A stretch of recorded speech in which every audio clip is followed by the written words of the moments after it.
Swadakta, ujambo na karibu ndugu mpendwa mtazamaji wa Kwetu News 24 mahali popote mlipo.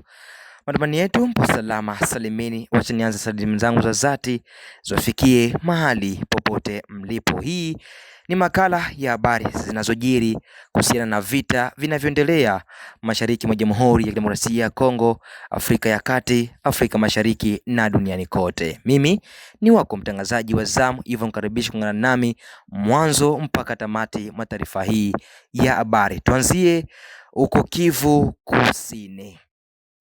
Baada ya vita mingi imesemekana kwamba Paul Kagame amesema hivi: ukitengeneza orodha ya wahusika 100 wanaovutiwa na madini ya Kongo, Marekani, China, Ulaya, Kanada na nchi kadhaa katika eneo hilo, Rwanda inakuja katika nafasi ya 100 chini kabisa. Wale wasiojali sana madini ni wale wanaoshutumiwa kuhusika na tatizo zima, alisema Paul Kagame. Je, hii inaweza kuwa kweli ama uongo? Kwenye comment kwamba shutuma dhidi ya nguvu za kiuchumi. Mkuu wa nchi ya Rwanda anaamini kwamba wahusika wengi wa kitaifa ama kimataifa wanafaidika kutoka DRC, huku pia wakishawishi simulizi ya vyombo vya habari vinavyozunguka mzozo huo.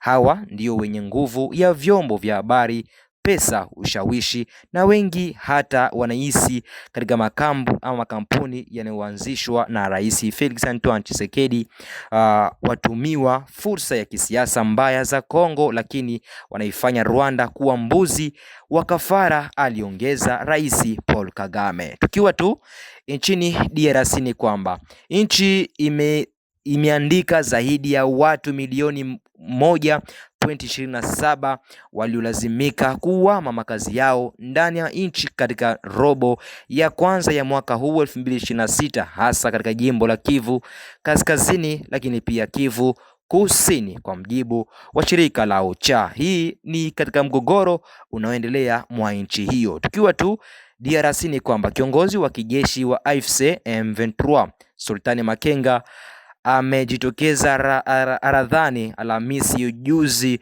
Aprili 23 katika sherehe ya kufunga programu ya mafunzo kwa viongozi 395 kwa waasi huko Kanombe, Ruchuru. Hawakuwa wamejitokeza Ramadhani tangu shambulio la ndege zisizo na rubani mrazi mnamo Februari 24. Mbali na hiyo ni kwamba akitoka ziara ya kidiplomasia kati ya Ufaransa na Uturuki katika mkutadha wa ushirikiano wa pande nyingi katika masuala ya ulinzi, naibu waziri mkuu wa ulinzi wa taifa na wastaafu wa kijeshi Mheshimiwa Maitre Guy Kabombo Mwandavita alimpokeza Ijumaa tariki 24 Aprili mwaka 2026 katika ofisi yake ya kazi. Balozi wa Uingereza katika Jamhuri ya Kidemokrasia ya Kongo Alison King alifanya kwa ziara ya kuaga, hatua inayomaliza rasmi muda wake wa uwakilishi wa kidiplomasia mjini Kinshasa. Ziara hii ya heshima ilikuwa fursa kwa pande zote mbili kuchambua nyanja mbalimbali za ushirikiano katika masuala ya amani na usalama, hususan kupitia mpango wa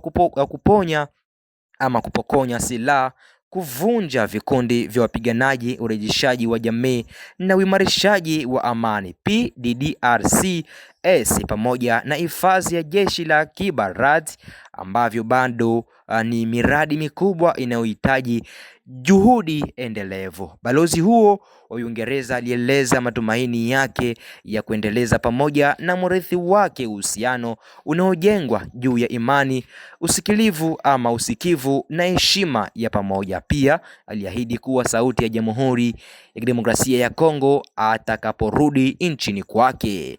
Kiongozi wa sekta ya ulinzi nchini Kongo Maitre Guy Kabombo Mwandavita alionyesha nia ya kuimarisha ushirikiano wenye kukua na wenye tija kati ya Uingereza na Jamhuri ya Kidemokrasia ya Kongo DRC, hasa katika maeneo ya mafunzo ya jeshi ya Jamhuri ya Kidemokrasia ya Kongo FARDC na kusaidia mchakato wa amani unaoendelea katika eneo hilo. Aidha, alisifu juhudi kubwa zinazofanywa na mkuu wa nchi, amiri jeshi mkuu wa FARDC Mheshimiwa Felix Antoine Tshisekedi Chilombo katika kuhusisha jeshi kufungua upya vituo mbalimbali vya mafunzo na maelekezo ya kijeshi, kuboresha miundombinu ya kijeshi pamoja na miradi mingine mingi ya mageuzi. Matangazo haya unayapata kupitia WhatsApp channel, Facebook, Instagram na TikTok.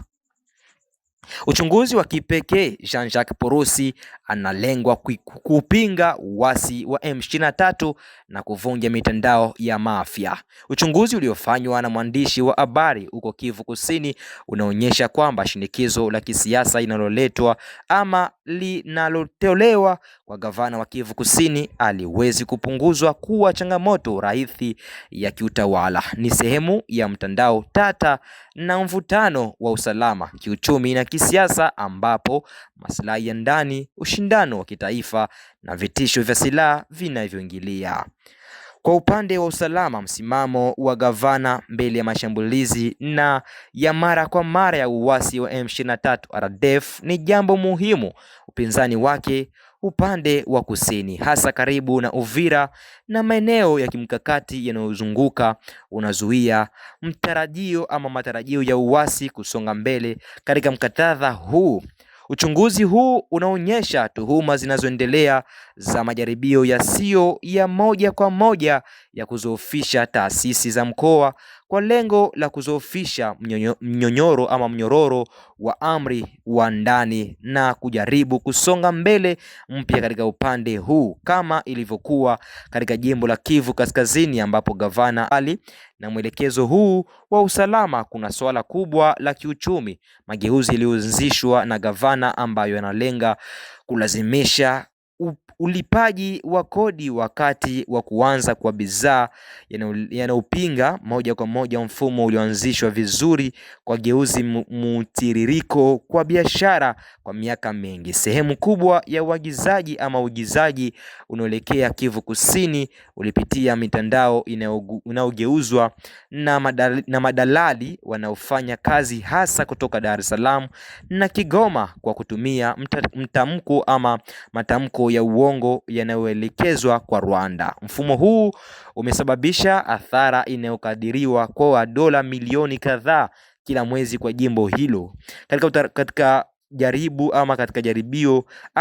Katika kujaribu kukomesha mgogoro huo, serikali ya mkoa ilikutana na kile ambacho waangalizi kadhaa walielekeza kama mafia wa kiuchumi kinachohusisha waendeshaji biashara pamoja na washirika wa kisiasa. Hatimaye, mgogoro wa sasa unaonyesha mgawanyiko mkubwa ndani ya tabaka na la kisiasa linalotoka Kivu Kusini, haswa miongoni mwa watu wenye ushawishi walioko Kinshasa. Mapambano haya ya uongozi yanayochochewa na matarajio yanayoshindana na msimamo wa kitaifa yanaathiri moja kwa moja utawala wa mkoa. Ripoti zinazoendelea zinazoonyesha kuwa usaidizi wa kifedha umehamasishwa ili kumzoofisha gavana, ikiwa ni pamoja na kupitia mipango ya bunge ndani ya bunge la mkoa. Katika hali hii ambayo tayari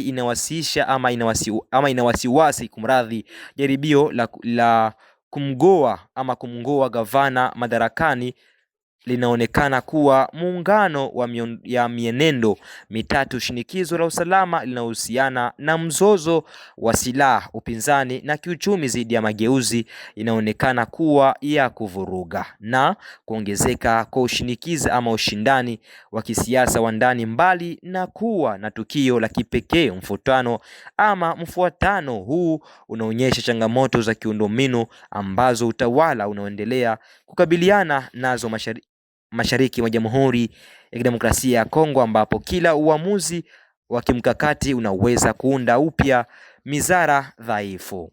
Tukiwa tu nchini DRC, ndugu mtazamaji, ni kwamba utekaji nyara, kuzuiliwa na kuzalishwa mateso ya waandishi wa habari wanaokabiliana na M23. Waandishi wa habari wanaofanya kazi katika maeneo yanayodhibitiwa na waasi wa M23 AFC wanaoungwa mkono na nchi ya Rwanda wanaendelea kupata ukiukwaji mkubwa wa haki za kibinadamu, ikiwa ni pamoja na kuwekwa kizuizi kiolela, kuzailishwa hadharani kumrazi na vikwazo vya moja kwa moja kwenye kazi zao. Matukio yaliyoandikwa katika siku hivi karibuni yanathibitisha kuzorota kwa uhuru wa vyombo vya habari mashariki mwa Jamhuri ya Kidemokrasia ya Kongo. Kulingana na waandishi wa habari bila mipaka, angalau waandishi wa habari wawili wameshirikiwa bila mawasiliano katika matokeni ama makontena ya usafirishaji huko Goma. Kinachoongeza kwenye mfumo ama ufunuo huu ni kisa cha Espoir Mbata, mkurugenzi wa kituo cha redio ya jamii Top Boss FM, ambayo ilikamatwa Machi 29 huko Minova na watu wanaodaiwa ama wanadai kuwa wanatoka M23 na kisha kuimaishwa Goma, ambapo aliuzuliwa kwa siku kadhaa katika hali zinazoonekana kuwa za kinyama.